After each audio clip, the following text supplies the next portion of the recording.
我大学是念建筑，我会选择念建筑，也是因为对于传统的建筑本身，从小就觉得很有趣。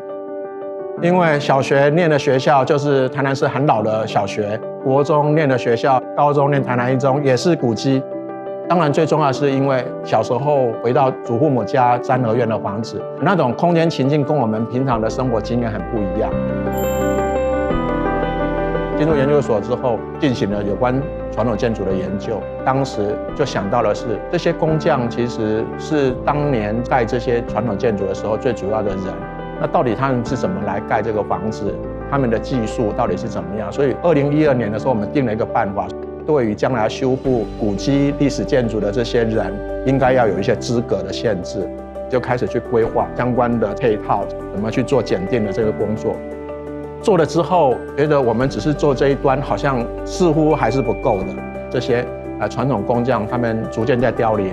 他们很好的技艺后继无人，学习的管道之间就也开始产生断层，所以我们就想，在现在的教育体制之下，我们不能有一个尝试来做人才的培育，建制一个可以真的能够培育新的年轻一代的传统工匠，慢慢去接轨。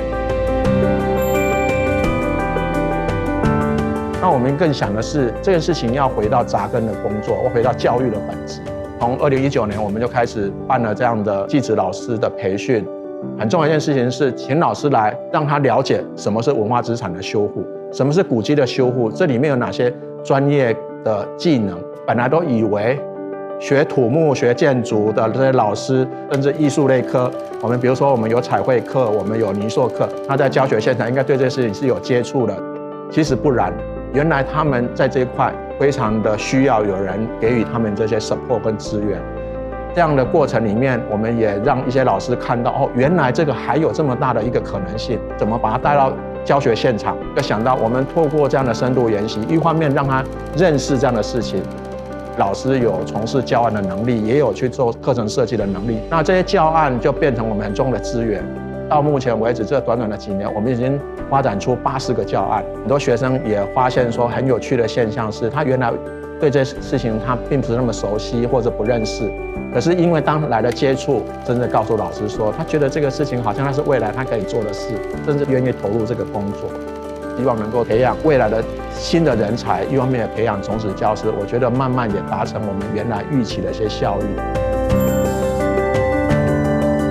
我也因为这样的经验，我们应该往下扎根，做更多的事情。即使我们现在看不到成果，相信未来一定会有影响。